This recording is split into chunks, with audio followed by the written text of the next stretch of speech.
Welcome to Man Does Tech, where I solve the problems you didn't even know you had. In this video, I will explain how to replace an alternator on a Hyundai Sonata. First, prioritize safety by always disconnecting the negative battery terminal. This prevents electrical shorts and potential injury. Next, gather your tools. You'll need a set of wrenches, a ratchet, and a serpentine belt tool. Make sure your engine is completely cool before you begin, as hot components can cause burns. Taking these initial steps ensures a smooth and safe replacement process. Now let's remove the old alternator. Begin by locating the serpentine belt tensioner. Use your serpentine belt tool to relieve the tension, then carefully remove the belt from the alternator pulley.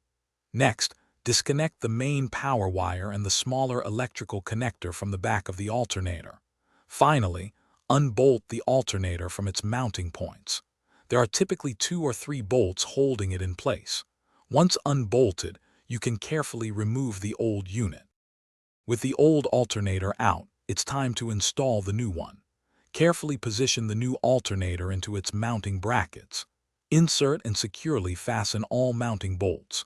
Refer to your vehicle's service manual for the correct torque specifications, typically around 30 to 40 foot-pounds.